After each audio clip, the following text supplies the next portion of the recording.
Mundial de Clubes, claro que é uma pedreira aí para o Fluminense. Vamos começar a falar do Flamengo, então? Bora, então, porque eu quero entender o que aconteceu ontem. A gente já deu aqui um pequeno pitaco, André Hernan também. Hernan, foi um Flamengo valente, né, corajoso, que não abriu mão de suas convicções, que quis jogar, quis manter a sua filosofia, mas um Flamengo que cometeu erros. E contra o Bayern, você não pode cometer erros, e é bem verdade que o Bayern condiciona esse erro também, ele provoca esse erro. É um tipo de futebol que a gente não está acostumado a enfrentar, e aí não dá para olhar só para os erros do Flamengo, mas sim pela forma como o Bayern pressiona, que acaba condicionando esse tipo de erro. Qual é o time que vai te pressionar e que tem a qualidade dos jogadores que tem o Bayern de Munique, de você enfrentar mesmo numa Libertadores? Na América do Sul? Não tem. Então, era algo totalmente novo para o Flamengo. E eu acho que é o que vale, o que valeu é esse tipo de enfrentamento e que tipo de bagagem você cria, que tipo de casca você ganha em relação a enfrentar esses caras, né?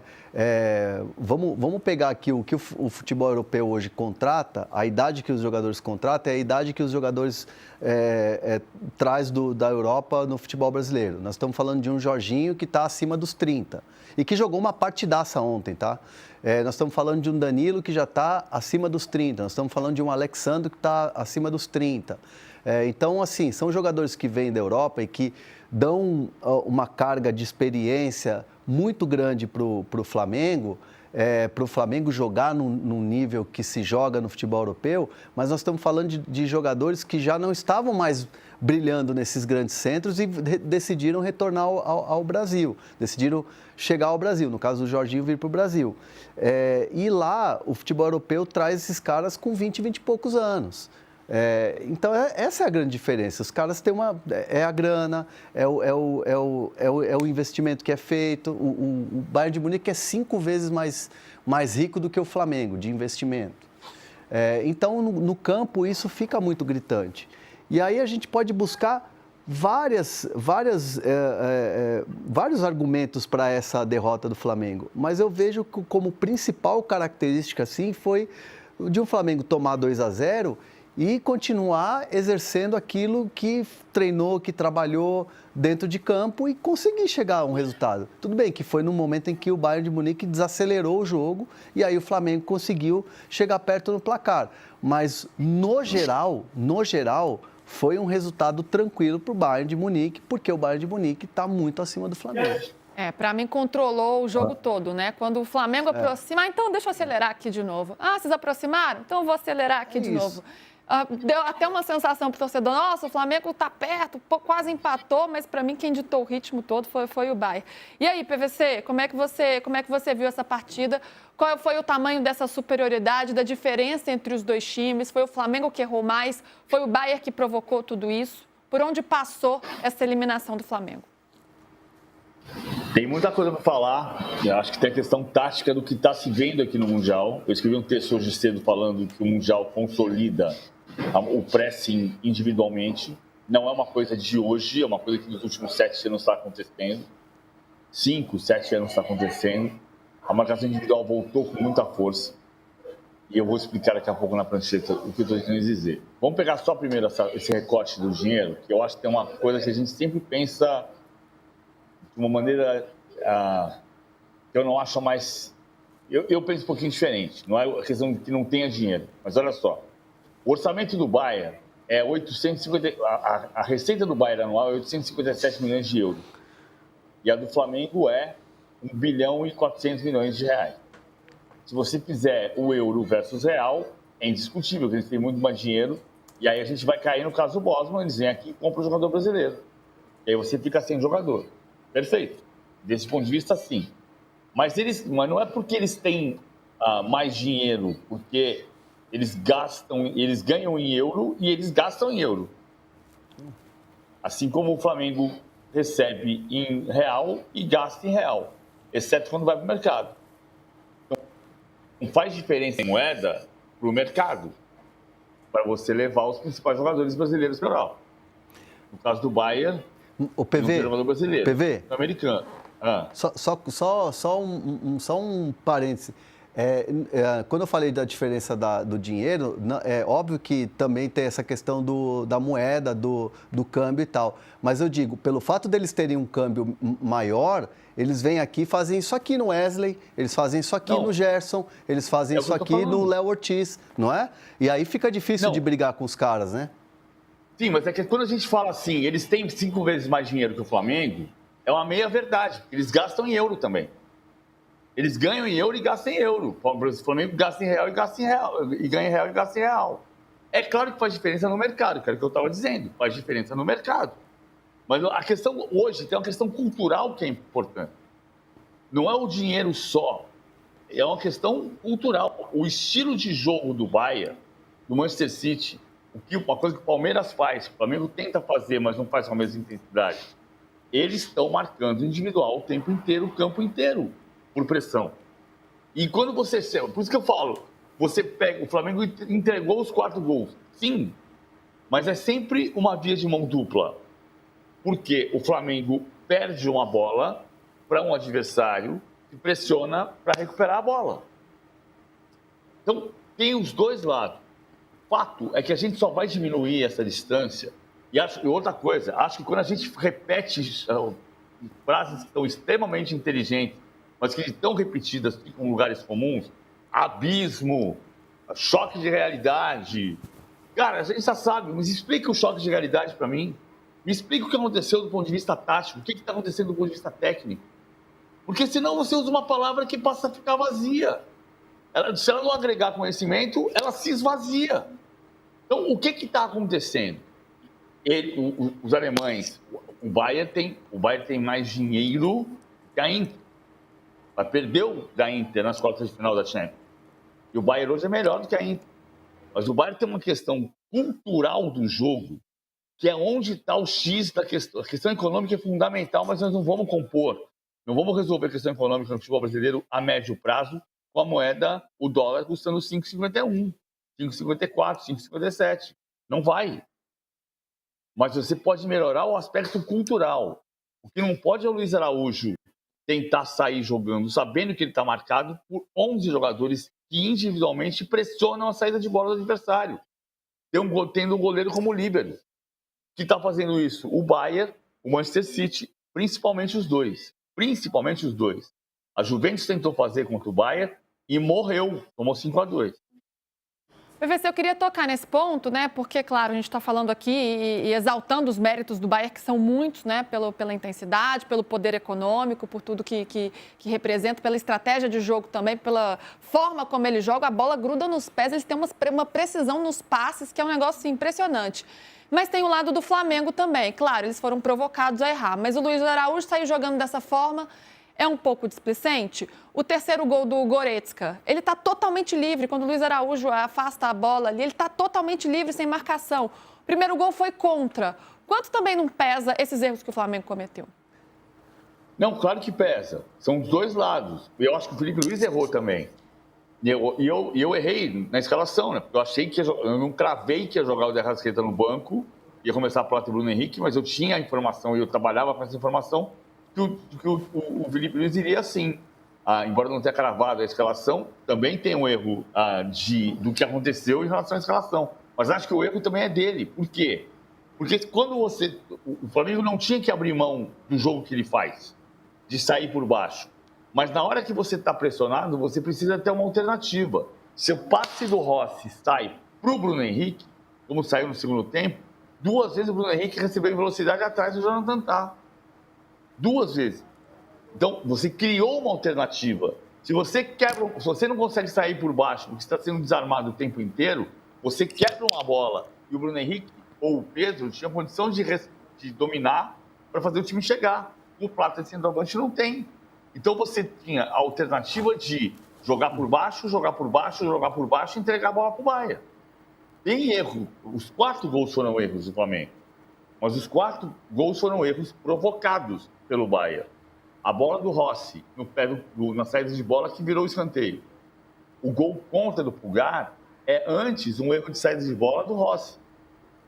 O De Arrascaeta no segundo gol, que tenta fazer o drible, perde a bola e sai o gol do Goretzka. O terceiro gol que o Luiz Araújo erra, o terceiro do Goretzka.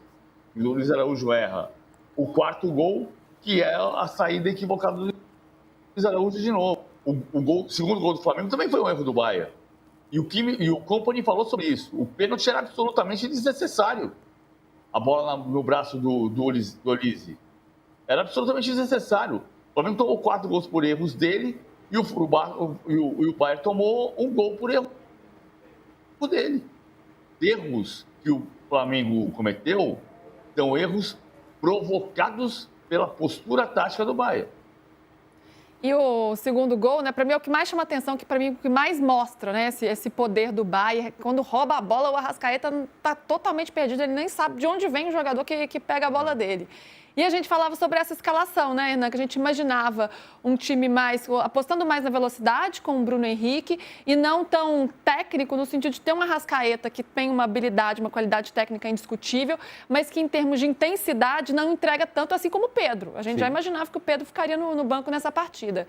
Para você foi um erro de escalação? Poderia ter apostado não numa outra estratégia para manter esse estilo do Flamengo, mas numa outra escalação mesmo, sem o Arrascaeta, para ter esse time apostando mais na velocidade, um pouco mais móvel, para aproveitar essa marcação alta do Baier? O estilo do Arrascaeta mostrou, né? E é muito louco isso, porque como o futebol ele o comentário e toda a análise ela é movida pelo resultado. Opa! Muita gente está falando, o Arrascaeta nunca jogou na Europa por causa da intensidade. O Arrascaeta nunca despertou interesse de grandes clubes por causa da intensidade. Gente, ele foi campeão de tudo no Flamengo e é um jogador de seleção uruguaia e jogou a Copa do Mundo. E dentro disso, Hernan, se o Palmeiras é eliminado pelo Botafogo, o que o Abel não ia apanhar por ter tirado o Estevão, que estava bem na partida na visão de muitos? E o Paulinho ia para a mesa de cirurgia no dia seguinte, aquela coisa toda. Eu acho que o resultado, ele condiciona muito isso, né? Então eu vi muita coisa até injusta em relação ao Arrascaeta. Assim, aí é um pouco da questão da visão do treinador. O que o Felipe Luiz queria? Queria a presença do jogador que é importante, um jogador que é decisivo, mas que mostrou durante a partida que, de fato, faltou o gás e a intensidade. E que a escolha do Bruno Henrique parecia ser uma escolha muito melhor para o começo do jogo, para você ter ali aquela correria do começo e você ter um Arrascaeta para tentar mudar alguma coisa durante o jogo, se necessário, né? Mas é difícil também você, num jogo como esse, contra o Bayern de Munique, fase final de Mundial de Clubes, e você deixar o teu principal jogador ou o teu grande craque do time que ganhou tudo nos últimos anos no banco de reservas. Então, são escolhas difíceis, né? São escolhas complicadas, mas isso prova que, de fato, muitas vezes o resultado aponta algumas injustiças. E eu vejo que falar que o Arrascaeta nunca foi para a Europa, né, por causa da intensidade ou diminuía alguma coisa do Arrascaeta, acho que é um exagero. Bora ouvir o Felipe Luiz, então, falando sobre a partida? Nós tomamos o gol de escanteio, depois tomamos o segundo gol, num erro, como você falou, de saída de bola. E depois a gente teve volume, bastante volume, e acabamos fazendo 2-1. E a partir desse momento, quando o Baier nos levou até a nossa área, a gente não conseguia sair, porque é um time com uma qualidade imensa. E eles não perdem a bola, eles te sufocam, a pressão pós-perda deles é muito forte, fisicamente eles sobram. Teve algumas bolas que tentamos sair no contra-ataque, até com a Arrascaeta, com o Plata. Eles voltam 6, 7, 8 jogadores ao mesmo tempo. Então é um time altamente qualificado e superior a nós. É simples assim, superiores a nós. São melhores que nós. E mereceram vencer, mereceram passar. Essa é a minha opinião. Vezito, essa resposta foi para a sua pergunta, não foi? Simplesmente... Acho que foi. Eu acho que foi. Acho que a sua foi... Eu estava observando atentamente que a sua foi a terceira da coletiva e foi essa. Foi. Foi essa. Eles são melhores que nós, simplesmente isso. Esse é o resumo do Felipe Luiz. A gente tem falado muito, né, sobre essa divisão de forças, em qual patamar nós estamos, em qual prateleira nós estamos em relação ao futebol europeu. Estamos na segunda prateleira do futebol europeu. O que esse jogo e também essa primeira fase, nessa fase de grupos, claro que ainda tem aí o Flu nas oitavas de final, para a gente ter um pouquinho mais de termômetro em relação a isso, mas por enquanto... Qual é o nosso tamanho? Qual é a nossa força perante os europeus depois do que a gente viu até agora? Dá para colocar assim? Eu acho que o nosso tamanho é no tamanho da Internacional, da Juventus, do Milan, do Napoli, do Sevilha, do Atlético de Madrid, do Benfica, do Porto. Ué, então para mim tá muito bom. Não está muito bom, porque a distância está aumentando. A distância está aumentando e é cultural. Por isso que eu estou batendo na questão cultural, Luiz. Porque, assim, eu fui pelo Alexandre depois, conversei com o Mano Menezes hoje, conversei com o Renato Paiva ontem, sobre essa maneira como está se jogando. Né? Quando você vê o Neuer fazendo o papel de líbero no grande círculo, é porque o jogo políticas muito diferentes do ponto de vista cultural. Eu falei com o Diego Alves ontem, o Diego Alves diz, cara, se eu vou para a Europa hoje, os caras estão rasgados, eles estão atletas mesmo. Sim, é quase uma redundância, mas ele está dizendo que ele está percebendo a diferença no corpo dos jogadores, da maneira como eles estão se condicionando para fazerem, num calor de 32 graus como estava ontem, 90 minutos, não foi 90 minutos, mas 45, 50 minutos de pressão individual. Quando você individualiza a marcação, você se desgasta mais, porque você corre mais atrás do teu cara. Né? A gente pode mudar esse nome de marcação homem a homem, até porque marcação homem a homem era uma coisa dos anos 50 em que não havia futebol feminino. Marcação individualizada, são perseguições individuais ferozes, longas. Isso desgasta muito mais. Não é todo mundo que está jogando assim. A gente não vai ver a Inter marcando o Fluminense desta mesma maneira que o Bayern marcou ontem. Mas o Manchester City você vai ver. A Juventus tentou... Aí o Renato Paiva diz uma coisa que é a seguinte: você está jogando, marcando o individual sem sobra, é um desgaste alucinante, e alguns técnicos acham que não tem que fazer assim, porque se você não tiver qualidade suficiente para fazer como o Bayern faz, o cara vai quebrar a tua primeira linha e vai ficar no mano a mano e vai tomar o gol. Que aconteceu até com o Bayern contra o Boca. O Boca fez o gol do Merentiel desta maneira. O Olise perdeu a bola na frente, saiu o contra-ataque do Merentiel no mano a mano com o Tá, o Stanisic tentou fazer a cobertura e não conseguiu chegar em tempo e tomou o gol. Então muita gente vai continuar tentando ter sobra por causa disso, mas cultural. O Manchester City joga com o Ederson na sobra. O Neuer é a sobra do Bayern. E é muito importante, não é que você vai ter que fazer porque seus jogadores são inferiores. Os que ficam nos clubes da América do Sul, aí sim pela questão do dinheiro que o Hernan citou no começo. Mas você precisa saber como fazer e como sair disso. Veja, o Palmeiras faz isso. Não tem a mesma intensidade que o Bayern mostrou ontem, mas o Palmeiras faz isso. E eu já tive a oportunidade de perguntar para o Abel por que ele está fazendo. Sem individual, sem sobra na pressão. E ele diz, é só tu ver como está acontecendo com o Mikel Arteta no Arsenal, com o Xabi Alonso no Bayer Leverkusen, que faz a mesma coisa. Então ele sabe. Agora, o Felipe Luiz ontem, o que ele errou, na minha opinião, ele tinha que ter uma saída de velocidade na frente. Porque quando você é pressionado e não consegue sair uma, duas, na terceira, você quebra. Você não quebra no jogador para segurar, sustentar como o Kane sustenta, né? Quando o Neuer precisa quebrar, ele quebra no Kane, o Kane faz isso. Tum, tum. Tá comigo, chegou o time inteiro. Não tinha o Pedro fisicamente apto para fazer isso, mas tinha o Bruno Henrique. Quando o Rossi quebrou no segundo tempo, atrás do Jonathan Tah, você criou opção de velocidade. O Bruno Henrique levou perigo 2 vezes. Então precisava ter esta alternativa para você jogar como você sabe, e quando não dá para jogar como você sabe, você faz diferente e joga na velocidade nas costas do Tah. Aliás, uma resposta incrível do Jonathan Tah ontem para o Júlio Gomes, porque o Júlio Gomes tinha ouvido do Bruno Henrique que era jogar em velocidade em cima dos zagueiros alemães que estão lentos. E o Tah, com absoluta elegância, respondeu para o Júlio Gomes. Bom, primeiro de tudo, eu não acho que a gente tem zagueiros lentos. Acho que o Pamecano é lento.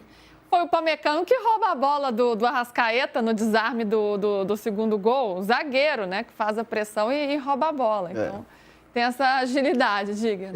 Por isso que eu acho que é tão importante, tão significativa, assim, essa discussão agora de nível e de como a gente está em relação ao futebol europeu, porque isso casa com a chegada do Ancelotti. Eu acho que o Ancelotti pode dar à seleção brasileira essa casca de futebol europeu com os jogadores que jogam lá, que acho que era o maior problema da seleção brasileira, de ter um conjunto, de ter um trabalho, de ter longo prazo. Porque, assim, eu sempre elogiei muito o trabalho do Tite, mas a gente foi eliminado por seleções de segunda prateleira do futebol europeu nas Copas.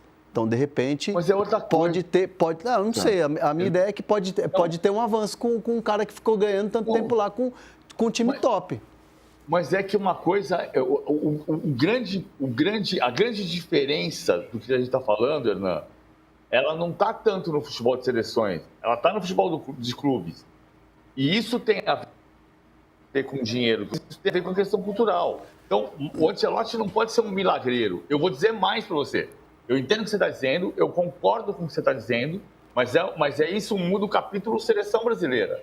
E nós estamos falando do nosso crescimento cultural do jogo, crescimento de entendimento do jogo. E isso passa por fazer uma CBF Academy que não seja uma vendedora de certificado, que seja uma vendedora de cultura. Isso é muito importante. Não importa que o IDP vai ganhar 15 milhões de reais por ano. Me devolve em conhecimento, me devolve em informação de técnicos da América do Sul inteira, me devolve fazendo do Brasil, da CBF Academy, com esse nome ou com outro, o maior polo de conhecimento do Hemisfério Sul e da América. Eu preciso fazer da CBF Academy ser covertiano. O Brasil foi um grande centro de informação. A seleção de 70 foi transformadora, inclusive para a Holanda de 74, pelas movimentações constantes que a seleção de 70 fazia. A gente precisa voltar a ser polo de conhecimento. A gente não pode chegar ali e falar assim, meu Deus, mas o Neuer é líbero e eles marcam individual o campo inteiro. A gente está vendo isso na Champions. Como é que você se surpreende? A revolução, ela não está aqui. No passado, a revolução acontecia numa Copa do Mundo. Hoje não é. Ela acontece no dia a dia. A Copa do Mundo consolida uma ideia. E é isso que acontece hoje, quando você vê o Manchester City e o Bayern. E você fala, os caras estão marcando individual o campo inteiro. E pressionando o individual. Tem sobra. Isso acontecia no passado recente? Acontecia em 2020, em 19, em 21. O Diego Alves fala, a gente fazia isso no Flamengo em 19. Fazia, mas não era a mesma intensidade. Aí eu vou pegar um exemplo de 2017, que eu fiz a final da Liga Europa, Manchester United e Ajax, lá em Estocolmo, e o Mourinho marcava a pressão, mas deixava o Davinson Sanches livre. Ele sabia que o Davinson Sanches ia errar o passe, era o único livre. Ele pressionava todo mundo, mas ele tinha uma sobra atrás, e o que compensava a sobra atrás era deixar o Davinson Sanches livre. O Davinson Sanches errou 17 passes naquele dia. Esse entendimento, por isso que eu acho que isso que a gente está discutindo aqui, Ana Luísa, é muito valioso. É melhor do que falar choque de realidade. Porque a gente está discutindo o conceito. E o caminho, o que acontece. Para onde ir. Exato. Uhum. Então, mais do que o Ancelotti, é importante o meu ministro querido Gilmar Mendes, que o IDP faça a CBF Academy e me transferir conhecimento. É isso que precisa. São muitas questões estruturais, né, institucionais, porque aí a gente vai passar pela formação dos treinadores, por esse entendimento tático e coletivo, pela cultura do próprio jogador do futebol brasileiro, que ele tem que entender que a marcação começa lá no início, que o atacante tem que marcar, tem essa questão cultural também. Os gramados, o calendário, é muita coisa para a gente discutir. E o PVC citou muito bem a seleção de 70, e eu sempre bato nessa tecla do Guardiola, que elogiava aquele São Paulo do Tele, que ele, Guardiola, em campo, perdeu para o São Paulo, né, 92, e ele sempre falou, ali tinha grandes ideias, e a gente está falando do Tele Santana, né, exatamente, jogando sem um centroavante, sem um 9 ali, enfim, um time todo espetacular do jeito que era, que ganhou 2 mundiais. E ele sempre ressalta como ele bebeu dessa fonte do Sim. futebol brasileiro, né? Seja de 70, seja de 90, do São Até Paulo. hoje, né? Sim. Porque o Abel Ferreira lê livros do Tele, é super fã do Tele. Sim. Então, é Opa. referência até hoje. Precisamos voltar a ser essa referência. Essa é uma discussão muito profunda, né, minha gente? Aqui, ó. Voltamos, então, a gente segue com o de primeira de hoje. Ó, vamos arrematar o assunto Flamengo. Pevezito, nós temos uma prancheta aí, né, pra gente entender por onde passou essa derrota, essa eliminação do Flamengo diante do Bayern de Munique. Vamos lá. Olha só, aquilo que eu estou falando de marcar individual sem sobra, que o Abel faz no Palmeiras, Felipe Luiz tentou até um pedaço. Às vezes faz também no tiro de meta. Isso não tá. A marcação individual não voltou o tempo inteiro desse jeito, tá? Você marca a zona, mas marca a zona como era do Zezé Moreira, que é por encaixe. Você persegue perseguições curtas, às vezes algumas longas. Aqui era assim, ó. O Alexandre ia sair, era o Olise com ele, o Léo Pereira era o Harry Kane, o Kimmich com o Pulgar, o Gnabry com o Pulgar, o Kimmich com o Jorginho, o Stanisic tinha que bater lá em cima, então o Goretzka tinha que voltar para pegar o Gerson, do lado direito o Luiz Araújo com o Laimer e o De Arrascaeta com o Upamecano. Não foi à toa que o Upamecano foi dar o bote. A Stephanie vai ficar comigo que eu estou batendo na minha mão e está fazendo barulho. O Upamecano foi dar o bote no De Arrascaeta. Então, olha só, isso aqui é muito simbólico. Isso aqui é saída de bola. Saída de bola. Cada um marca o seu. A marcação individual, ela tinha desaparecido nos anos 90, 2000. Não é que tinha desaparecido. A gente dizia no passado, pode tirar a prancheta que eu vou continuar só para explicar um pouco disso. Nos anos 50, a gente dizia que o Zezé Moreira tinha inventado a marcação por zona. Mentira. Ou meia verdade. Porque o Zezé Moreira inventou a marcação por zona de encaixe. Então, o Garrincha jogava o Altair, o lateral esquerdo do Fluminense, o Garrincha vinha um pouco para dentro, o Altair vinha até aqui. Mas se o Garrincha fosse para o lado de lá, o Altair não vinha junto. Diferente da marcação homem a homem na Itália, né? Pega o gol do Carlos Alberto em 70, o Jairzinho era o ponta direita, o Facchetti marcava o Jairzinho. Quando o Jairzinho veio para a ponta esquerda na final do jogo do Brasil e Itália, o Facchetti veio junto com ele. Significou o quê? O corredor que o Facchetti defendia ficou aberto. Quando o Pelé domina, fecha o olho, dá de lado, o Carlos Alberto vem para bater. Porque era individual mesmo. A Itália marcava individual. Quem quebrou a marcação individual da Itália foi primeiro o Nilson Domi, técnico da Roma e do Milan, campeão em 79 pelo Milan e 86 pela Roma, e depois o Arrigo Sacchi, que fazia pressão, diminuía o espaço, mas marcava a zona. Zona em que a referência não era o homem, era a bola.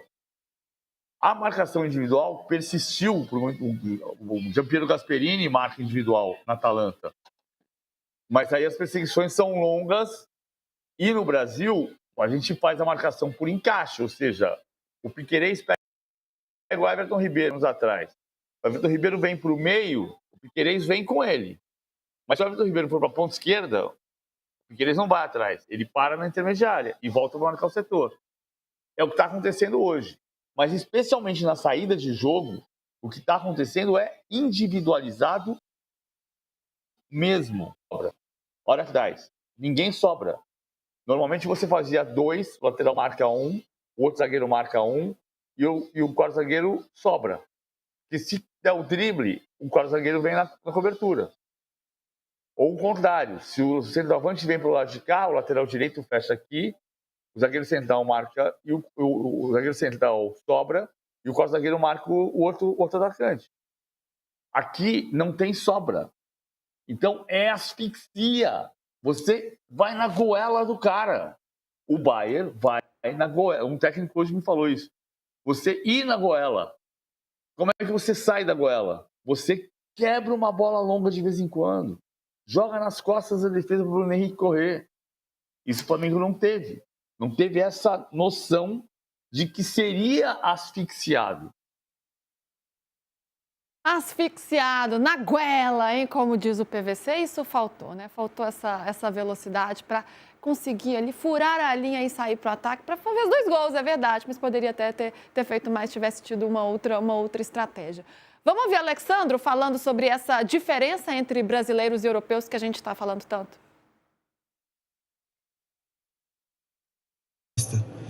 nessa competição e deu para ver que realmente não está muito desigual a questão de qualidade. Até então, todas as equipes grandes da Europa têm muitos jogadores sul-americanos. Então, eu acho que a diferença não é tão grande assim. Possa ser questão de estilo de jogo e às vezes até o ritmo de jogo, porém de qualidade não. Alexandro dando a opinião dele, a diferença não é tão grande. Para mim mas a opinião é democrática, né? Todo mundo pode ter a sua e claro que no de primeira é assim. O Company falou também. O Company falou também. Mas é que eu acho que tem essa questão, assim, por isso que eu acho importante a gente não criar palavras-chave que comunicam abismo, choque de realidade. É importante a gente entrar na conversa. O Bayern tem uma distância pelo que faz. O Manchester City tem. A Inter de Milão pode até mostrar hoje essa diferença, mas em tese é menos. A Juventus, não. O Chelsea já foi diferente, hoje ele é menos. Sim, são várias prateleiras aí, não dá para traçar uma questão. Eu ia mandar